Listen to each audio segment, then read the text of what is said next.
E hoje, querido, pela graça de Deus, nós vamos falar a respeito de um fato bem interessante que aconteceu, onde os discípulos do Senhor, em uma certa ocasião, estavam vendo Jesus orar, e após Jesus terminar aquela oração, eles falaram: Senhor, ensina-nos a orar, assim como João ensinava os seus discípulos. E aí Jesus os ensinou a orar, dizendo: assim orareis. Pai nosso que estás nos céus, santificado seja o teu nome. Venha o teu reino, faça-se a tua vontade, assim na terra como no céu. O pão nosso de cada dia dá-nos hoje.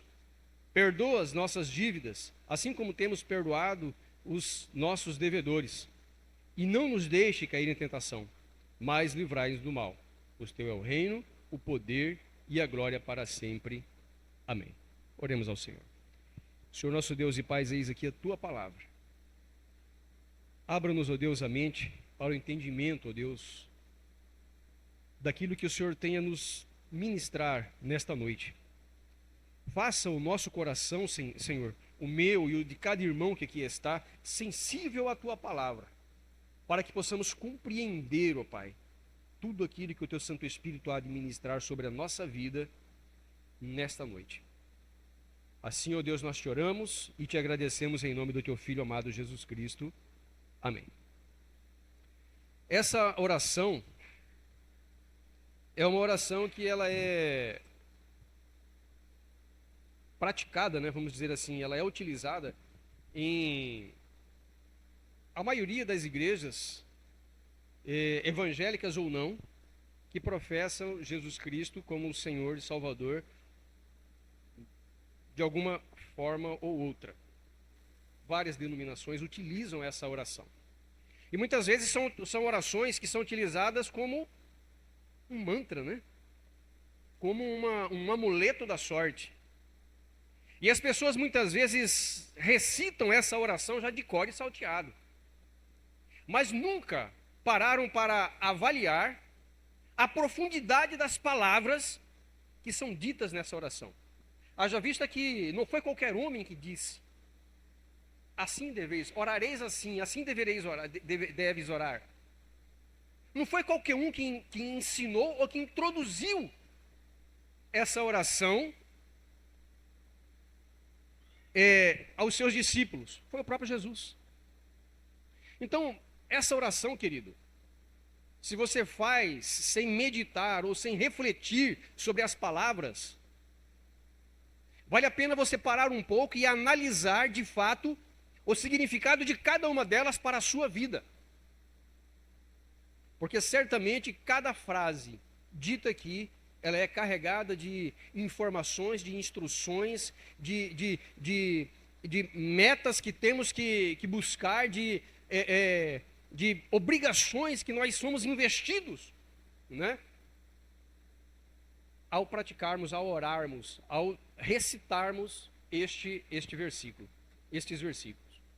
É igual, nós estamos estudando na escola dominical os 10 mandamentos. Estamos ainda no primeiro mandamento. E já estamos aí há uns 3 meses, né? 3 meses. Estudando um mandamento que diz assim: não terás outros deuses diante de mim. Que é carregado de um monte de informação por trás desse versículo. E por trás desse texto aqui, amado, de igual forma, é carregado de muitas informações, muitos requisitos que você tem que observar na sua vida quando você se dirige a Deus e ora desta forma aqui. Então nós vamos analisar, passo a passo, desde a introdução até os 6 pedidos que contém essa oração. E o seu significado para a tua vida, para a minha vida, para a nossa vida, enquanto servos e servas do Senhor. Então, a primeira frase que é dita aqui, Pai Nosso, é Pai Nosso, né? A primeira palavra, né? Separado por vírgula aqui. Pai Nosso, aí que estás nos céus. Mas Pai Nosso. O que esse Pai Nosso traz para a nossa vida de informação? Traz para mim, traz para você enquanto informação que devemos aplicar na nossa vida. Pai Nosso. O que Jesus aqui estava querendo fazer com que as pessoas reconhecessem? Amado, a primeira coisa aqui é que quando você erguesse a sua voz a Deus, ou os seus olhos aos céus, e se dirigisse a Deus, você tivesse nele um reconhecimento de respeito e consideração, como você tem um respeito e consideração como a um pai. É dessa forma que Jesus quer que você olhe para Deus e o veja. Pai nosso. Nós chegamos em minha casa, toda vez que eu chego na minha casa, se eu chegar lá 10 vezes, é 10 vezes que eu faço isso. Bença, pai. Bença, mãe. Se eu chegar 10 vezes na presença de Deus, é com esse respeito e essa consideração que eu devo agir. Agora, nós não podemos nos colocar na presença de Deus de forma diferente. Vocês já pararam para ver uma criança que não respeita pai e mãe, que não respeita seus pais? Que chega diante dele de qualquer jeito, fala de qualquer jeito? O que Jesus está querendo dizer aqui, querido, é que quando você se chegar diante de Deus e falar, Pai nosso, você tem que dedicar a Ele todo o respeito, toda a consideração, toda a reverência, como o Pai merece. Então você, ao falar essa palavra, ela tem que estar carregada de respeito e consideração. Eu gostaria que colocasse aqui para nós, Mateus capítulo 7, versículo de 9 a 11. Eu quero ler esses 3 versículos. Mateus capítulo 7, do versículo 9 ao versículo 11. O qual dentre vós é homem, que se porventura o filho lhe pedir pão, lhe dará pedra? Ou se lhe pedir um peixe, lhe dará uma cobra? Ora, se vós que sois maus, saber dar boas dádivas aos vossos filhos, quanto mais vosso Pai que está nos céus dará boas coisas os que lhe pedirem. Amados, neste contexto aqui, vamos parar para analisar um pai que recebe a honra devida, o respeito devido, a consideração devida do seu filho. De fato, se esse filho lhe pedir alguma coisa, se tiver ao alcance daquele pai, ele não lhe negará. Agora, se o nosso pai terreno é dessa forma conosco, imagina o nosso pai celestial. Se nós nos portarmos com respeito e consideração que lhe é devida, ele também nos dará das suas bênçãos, amados. O segundo ponto aqui, que ele fala, Pai nosso, que estás nos céus. Que estás nos céus.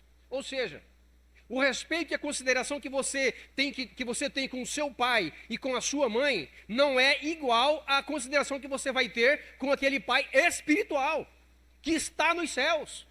É diferente, querido. Então, se você respeita o seu pai e a sua mãe, redobre o seu respeito quando você se dirige a Deus. Redobre a sua reverência quando você se dirige a Deus. Redobre os seus cuidados quando você se coloca na presença de Deus. Não é da mesma forma. Porque o seu pai terreno está aqui, na terra, mas o seu pai que está nos céus, está nos céus. A reverência é outra. O respeito é outro. A consideração é outra. E o texto ele continua.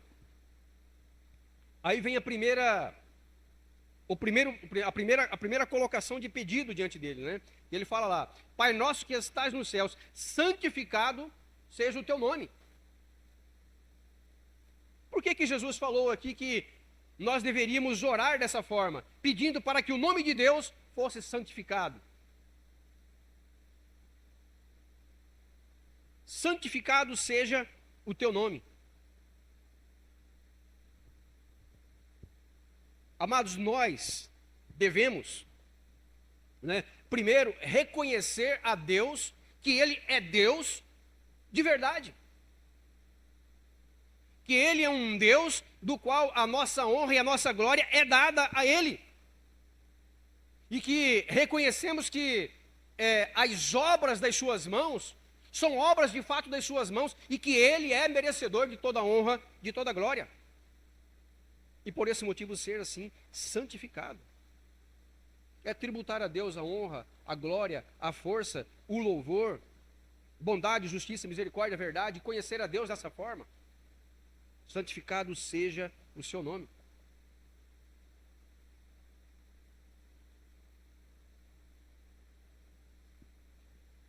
Dessa forma, o nome de Deus não será blasfemado através de palavras nécias ou palavras impróprias.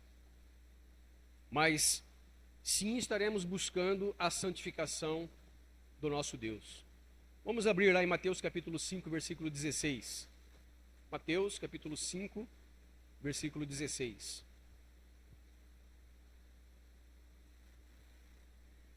Assim brilhe também a vossa luz diante dos homens, para que vejam as vossas boas obras e glorifiquem o vosso Pai que está nos céus. A nossa atitude, querido, não é para trazer a honra e a glória para nós, mas é para que Cristo seja visto, para que Deus seja visto através de nós, para que nós possamos, através da nossa atitude, das nossas ações, da nossa reverência, do nosso cuidado para com Deus, seja evidenciado aquele que é o autor e consumador da nossa fé. Então, santifique o nome de Deus através da sua vida. Agora, como é que nós vamos falar aqui, como diz aqui nessa oração, né? Santificado seja o teu nome. Tá, mas como que eu santifico o nome de Deus? Através das minhas atitudes, através das minhas palavras, através das minhas ações, através do meu comprometimento, através da minha leitura diária, através da minha vida de oração aos pés do Senhor. Dessa forma, eu santifico o nome do Senhor na minha vida. Dessa forma eu consigo evidenciar a presença de Deus em mim e através de mim, para que o mundo veja que Cristo habita em mim. E isso não é para a minha honra, não é para a minha glória, é para que o nome do Senhor seja glorificado. Então é necessário nós pararmos, amados, e meditarmos sobre o quão sério é essa oração. E por muitas vezes nós oramos sem ter a consciência ou sem meditarmos naquilo que verdadeiramente, no verdadeiro sentido destas palavras. A segunda petição é: venha ao teu reino. O que quer dizer isso, venha ao teu reino? A não ser: Senhor, governa a minha vida, dirija os meus passos, aplane os meus caminhos, aplana as minhas veredas, firma os meus passos, livra-me dos caminhos tortuosos desta vida. Destrói, Senhor, as obras do diabo que muitas vezes tentam me afastar do Senhor. Venha o teu reino. Sobre quem? Sobre quem está orando. Sobre quem está declarando ou declamando, né, esta oração. E assim, queridos, nós clamamos para que Deus se faça presente na nossa vida. No livro de Salmos, capítulo 143, versículo 10, fala bem a respeito disso. Salmos 143, 10. Ensina-me a fazer a tua vontade, pois tu és o meu Deus. Guie-me o teu bom espírito por terreno plano. Venha o teu reino. Então nós pedimos a direção de Deus, queridos, para que Ele governe na minha vida, para que pela palavra do seu Espírito, cada vez mais nós venhamos a nos submeter à vontade de Deus. Venha ao teu reino. É a mesma coisa de você estar falando que: Senhor, faça a sua vontade na minha vida, eu vou me submeter à tua vontade. E é exatamente a próxima petição, que é a terceira petição: faça-se a tua vontade, assim na terra como nos céus.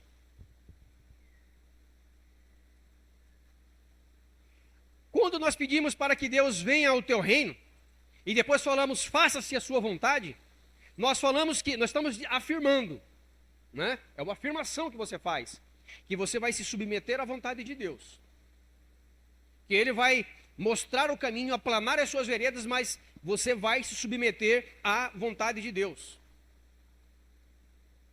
Aí faça-se a tua vontade, assim na terra como nos céus. Faz que nós e todos os homens renunciemos à nossa própria vontade e obedeçamos sem protesto a tua vontade. É isso que quer dizer, querido. Faça-se a tua vontade, assim na terra como nos céus. Quando você declara isso, você está falando que você vai renunciar à sua vontade, que você vai renunciar ao teu desejo, que você vai renunciar tudo aquilo que agrada o teu coração para se submeter à vontade de Deus. Mas será que isso tem acontecido, querido? Às vezes existem pessoas que não saem de casa sem orar o Pai Nosso. Mas será que no decorrer do dia ele vai abrir mão da sua vontade e vai se submeter à vontade de Deus? Será que de fato ele vai estar submisso àquilo que Deus está propondo? Será que nas suas palavras, atitudes ou gestos ele estará glorificando e exaltando o nome do Deus vivo?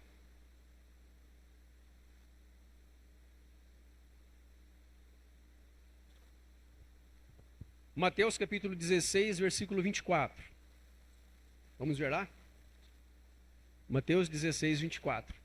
Então disse Jesus aos seus discípulos: se alguém quer vir após mim, a si mesmo se negue, tome a sua cruz e siga-me. O passo, meu amado, para servir a Jesus e para seguir a Jesus é negar a si mesmo. É difícil? Muito difícil. Muito difícil. Foi o próprio Jesus que disse. Mas é um processo que ele inicia. E ele jamais, eu digo nosso Deus, jamais iria impor alguma coisa sobre a tua vida que você não fosse capaz de decidir. Que você não fosse capaz de abrir mão. Porque nós jamais seremos submetidos a uma provação ou a uma tentação que não fôssemos capazes de suportá-la. Se você está em Cristo, se você está aos pés da cruz, certamente Deus agirá a teu favor e juntamente com as provações dele provê o livramento. Quarta petição: o pão nosso de cada dia dá-nos hoje. E aí a gente vive numa sociedade que é extremamente ansiosa e que se desespera, e isso está sendo alvo de estudo na escola dominical, que é um dos pecados, o desespero, que é um dos pecados que acometem os homens, ou o ser humano, quando eu digo homens, o ser humano, quando eles não têm Deus, não adoram ao único e verdadeiro Deus, que é o primeiro mandamento. Amados, essa petição aqui, Jesus quer demonstrar que nós devemos de fato colocar toda a nossa esperança em Deus, porque Ele tem cuidado de nós. O pão nosso de cada dia dá-nos hoje. E quantas vezes, queridos, queremos dar o nosso jeitinho para adquirirmos aquilo que achamos que é necessário? E sempre quando eu vejo alguma pessoa vir me, preocupado, calma, vai dar certo. Calma. Calma, que vai dar certo. Faça apenas o melhor que você pode. E isso está ao seu alcance. Faça o melhor. E espere. Confia. Sabe por que devemos fazer assim, querido? Porque Ele tem cuidado de nós. Porque é Ele que nos concede o pão de cada dia. É nele que devemos depositar toda a nossa confiança, toda a nossa esperança, e não em qualquer uma outra criatura que é falível, mas somente em Deus. O pão nosso de cada dia dá-nos hoje. Amados, é uma declaração isso aqui. de que confiamos única e exclusivamente em Deus. Confiamos única e exclusivamente em Deus. E se você colocar a sua confiança em qualquer outra coisa que é transitória, você está fadado ao fracasso. Certamente os seus desígnios se frustrarão, porque não estão firmados no Senhor. E muitas vezes, queridos, as pessoas, elas falam que confiam, que acreditam, que entregam os seus cuidados ali aos pés do Senhor, mas chega lá debaixo do pé da cruz e pega de volta. Mas isso aqui, eu preciso de uma atenção um pouquinho maior minha, deixa eu tentar fazer. Amado, ou você confia ou você não confia. Ou você coloca aos pés da cruz ou você não coloca. Não tem meio termo. Ou você crê que de fato Deus cuida de você, ou você não crê. Esses tempos atrás eu estava passando por uma luta muito grande, né? Aí a irmã Alessandra fez uma postagem. E aquela postagem até hoje fala muito ao meu coração. Ela mostrou, era uma postagem de uma águia, né?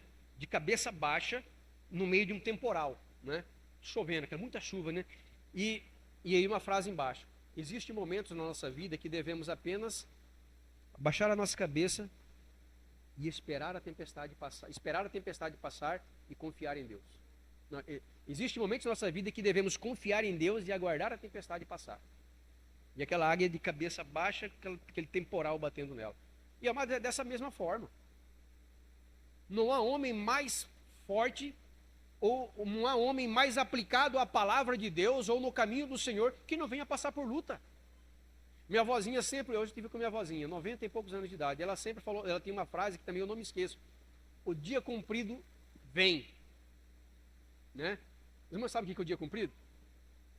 É o dia difícil. É aquele dia que aquilo que você mais teme acontece. Aquilo que você mais temia sobreveio sobre a sua casa. E esse dia há de chegar, mais cedo ou mais tarde. Mas o nosso refúgio é o Senhor.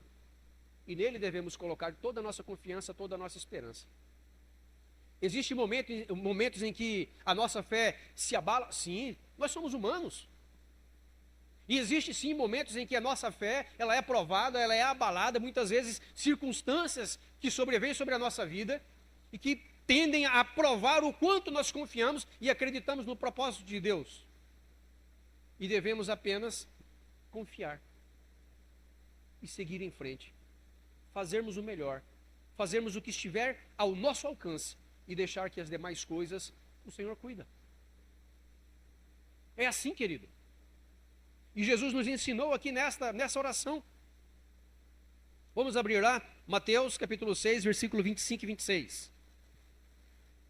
Por isso vos digo, não andeis ansiosos pela vossa vida, quanto ao que haveis de comer, de beber, nem pelo vosso corpo, quanto ao que haveis de vestir. Não é a vida mais do que o alimento, e o corpo mais do que as vestes? Observai as aves do céu, não semeiam, não colhem, nem ajuntam em celeiros, contudo o vosso Pai Celeste as sustenta. Porventura não valeis vós muito mais do que as aves? Confia em Deus. O pão nosso de cada dia nos dai hoje. Confiamos em Ti, Senhor, que provê todas as coisas para os seus filhos. É isso que Ele quer dizer. Deus conhece, querido, meu coração, seu coração, a nossa necessidade, os nossos dilemas, o nosso deitar, o nosso levantar, as pedras pelo nosso caminho, os tropeços que levamos, as quedas que tomamos. Mas Ele está ali sempre presente, com a mão estendida, para nos sustentar e nos colocar de pé novamente. A quinta petição: perdoa-nos as nossas dívidas, assim como nós temos perdoado aos nossos devedores. Querido, aqui, esse texto aqui é um texto muito, como diz o pastor Cleude, né? Muito emblemático, né? É um texto muito bonito, querido, porque aqui demonstra a graça de Deus sobre a nossa vida. Perdoa as nossas dívidas, assim como nós temos perdoado aos nossos devedores. Ou seja, Senhor, não cobra tudo de nós, não. Porque a nossa dívida é uma dívida tão alta que nós não temos condições de pagar. Nós devemos tanto ao Senhor que a nossa dívida é impagável. Mas aí quando nós olhamos para esse contexto, a segunda parte desse pedido aqui fala: assim como nós temos perdoados os nossos devedores, perdoa as nossas dívidas. Ou seja, nós temos que ter em nosso coração, querido, o firme propósito também de estender a mão e perdoar o nosso irmão. E esse texto aqui, essa frase, ela é muito importante porque em outros versículos bíblicos fala que nós temos que perdoar os nossos irmãos para que os nossos pecados sejam cancelados.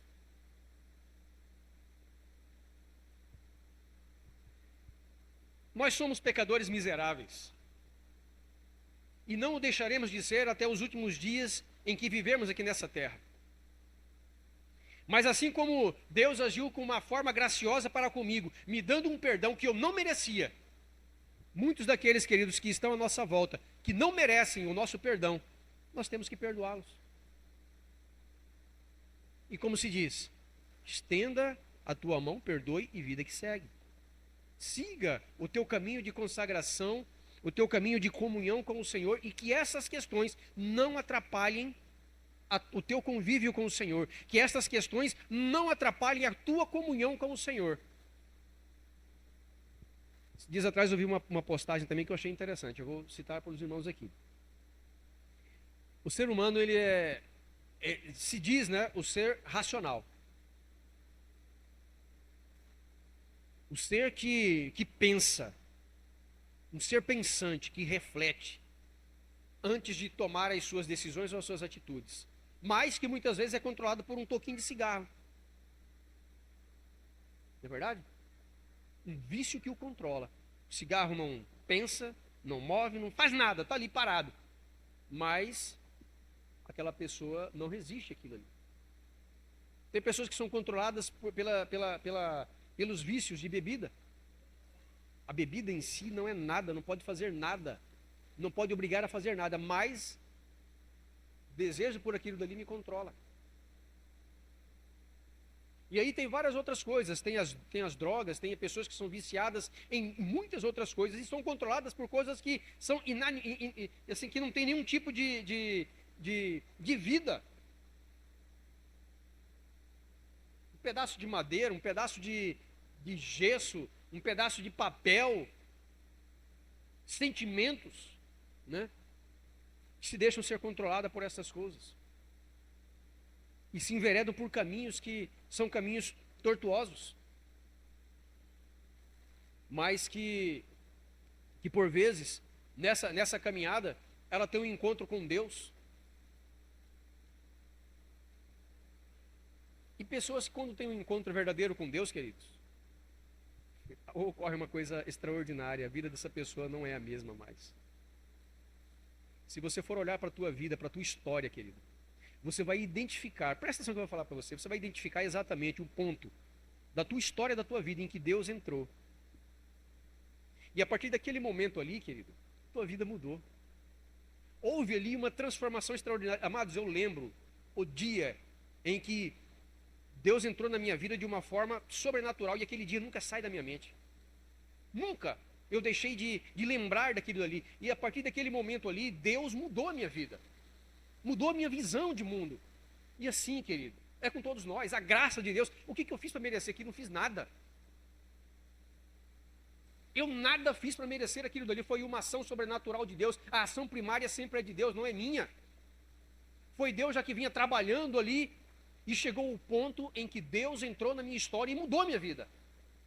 E da mesma forma, querido, entrou na tua vida e pode entrar na vida de muitos outros. Agora, quem somos nós para questionar a transformação de um ou de outro?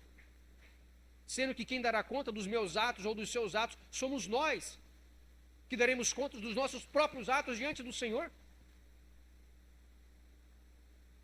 Então, meu amigo, essa graça que foi derramada sobre a minha vida e sobre a tua vida, nós também temos o dever de derramá-la de igual forma sobre a vida daquele que nos ofendeu.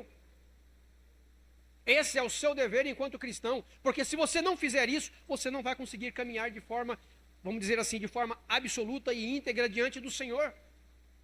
E aqui essa oração se esbarra, se você tem isso no seu coração, de não perdoar fulano, beltrano, ciclano, porque houve uma palavra de ofensa há 20, 30 anos atrás aí, que magoou o teu coração. Coitadinho de você, meu querido. Coitadinho de você. Falta Jesus na tua vida. Porque o homem e a mulher que conhece Cristo Jesus como Senhor e Salvador da tua vida e reconhece que o perdão de Deus, a manifestação do perdão de Deus e a grandeza do sacrifício de Cristo Jesus pela sua vida, você não guarda esse tipo de coisa no teu coração. Você libera de imediato o perdão, está perdoado, meu irmão. Vá com Deus. Vou orar por você. Se aquela pessoa se arrependeu, amado, não interessa, o importante é você e Deus. Deixa ela que vai acertar com Deus. É assim que tem que ser, querido. Então perdoa as nossas dívidas, assim como nós perdoamos os nossos devedores. A graça que Deus derramou sobre a tua vida, querido, faz de você um manancial que vai jorrar desta bênção para a vida eterna. E esse manancial, querido, tem que ser também derramado sobre a vida daqueles que de alguma forma ou outra te ofenderam, te machucaram, te causaram algum dano. Perdoa e mantenha sua comunhão com Deus. É assim que o cristão tem que agir. Mateus capítulo 6, versículo 14 e 15. Vamos lá? Porque se perdoardes os homens as suas ofensas, também vosso Pai Celeste vos perdoará. Se, porém, não perdoardes os homens as suas ofensas, tampouco vosso Pai vos perdoará as vossas ofensas. Está vendo, querido? Na oração do Pai Nosso aqui fala, perdoa as nossas dívidas, ou seja, perdoa as nossas ofensas, perdoa o nosso pecado, mas você não está disposto a perdoar o pecado do teu irmão. E como você ora uma oração dessa? Se você está disposto a perdoar o seu irmão, faça essa oração, mas se você não está disposto, não ore. Porque você está sendo hipócrita. É pura hipocrisia. E Deus, querido, conhece o nosso coração. Palavras vazias Deus não ouvirá, mas tenha certeza que Deus atentará à oração e à súplica do justo. Assim como aquele publicano e aquele fariseu. Quando aquele fariseu se colocou de pé e batia no peito e falava assim, eu dou o dízimo disso, faço isso, faço aquilo, não sou igual a esse publicano aí. Aquele publicano, sentado na sua cadeira, batia a mão no peito e falava, Senhor, ser propício a mim que sou pecador. Aquele homem ali desceu justificado. Porque ele foi sincero, reconheceu o seu pecado e não proferiu palavra de injúria nenhuma contra aquele fariseu, que não mediu esforço em tentar humilhar aquele homem. Então, meu amigo, perdoa-nos as nossas dívidas, assim como nós perdoamos os nossos devedores. A sexta e última petição dessa oração, querido. E não nos deixe cair em tentação, mas livra-nos do mal. Aqui, querido, é uma declaração de fraqueza. Senhor, eu sou fraco. Venha ao nosso socorro. Por mim mesmo, por nós mesmos, nós não podemos suportar as investidas do maligno.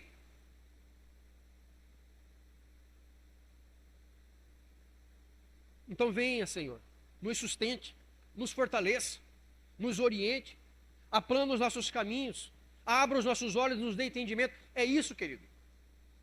É uma declaração de que você, de fato, precisa de Deus. Não nos deixe cair em tentação, mas livra-nos do mal. Quem pode livrar, queridos, senão o nosso Senhor? Eu me lembro de uma batalha do rei Asa contra Zera, o etíope, que veio com mais de 1 milhão de soldados contra eles, e Asa ali se colocou diante do Senhor e falou assim, Senhor, quem poderá nos ajudar na luta entre o grande e o pequeno, entre o forte e o fraco? Senão o Senhor, nosso Deus, Senhor dos exércitos, querido. E ali Asa ganhou aquela batalha naquele momento, porque o Senhor foi por ele, lutou por ele naquela batalha, e ele foi vitorioso. Mas houve aquele reconhecimento dele, Senhor, eu não vou conseguir. Eu sou pequeno, sou frágil, meu exército é fraco. Olha lá, eu venho com mais de 1 milhão de soldados contra nós. Mais de 300 mil carros. O que eu vou fazer contra essa multidão de gente? Venha ao nosso socorro. E Deus foi ao seu socorro. Querido, essa é uma declaração de fraqueza. Essa é uma declaração de fraqueza. Então você, querido, ao orar, ao fazer essa oração, você está suplicando aqui, nesse ponto aqui, a ação de Deus sobre a tua vida para te livrar das tentações, para livrar das perseguições, para livrar das ciladas que o inimigo tem armado. Vamos abrir lá, Mateus capítulo 26, versículo 41. Mateus capítulo 26, capítulo 41. Vigiai e orai, para que não entreis em tentação. O espírito, na verdade, está pronto, mas a carne é fraca. Vigiai e o quê? Orai. Sabe por que foi colocado isso aqui, querido? Porque o grande autor de todas as coisas, o Pai de todos nós, né? O autor e consumador da nossa fé, aquele que nos resgatou na cruz do Calvário, conhece a sua vida e conhece a minha vida e sabe que somos pó. Sabe que a nossa natureza pecadora só vai se desprender desse corpo no dia em que formos transformados, no dia que o Senhor Jesus descer do céu, na sua glória, e nós, os que estiverem vivos ou aqueles que estiverem mortos, estarão com o Senhor e ali terão os seus corpos transformados. Os mortos em Cristo ressuscitarão primeiro, depois nós, os vivos, seremos elevados às alturas e teremos nossos corpos ali transformados. E teremos uma nova vida com o Senhor, um corpo incorruptível. Maranata, ora vem Senhor Jesus. E nesse dia, amado, findará toda nossa luta. E seremos mais que vencedores na presença do Senhor. Mas até lá, querido, é jejum, é oração, é joelho no chão, é aos pés do Senhor, porque se distanciarmos do Senhor, certamente pereceremos. Seremos presa fácil, querido. Se na presença de Deus passamos por lutas e tribulações, quem dirá longe do Senhor? Seremos presa fácil. Os seus filhos serão presas fáceis. Os seus netos serão presas fáceis. A sua esposa será presa fácil. O seu marido será presa fácil. Então, aos pés do Senhor é onde devemos estar. E a nossa oração e a nossa súplica tem que estar sempre em conformidade com a fé que professamos no Senhor Jesus. É assim que temos que ser, querido. Até os últimos dias em que o Senhor nos permitir estar aqui nesta vida. Estar aqui junto com os nossos irmãos. E a última frase que diz aqui no texto, né, lá de Mateus: pois teu é o reino, o poder e a glória para sempre.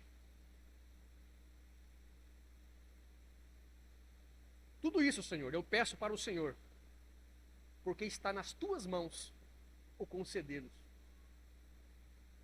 Porque tudo é teu.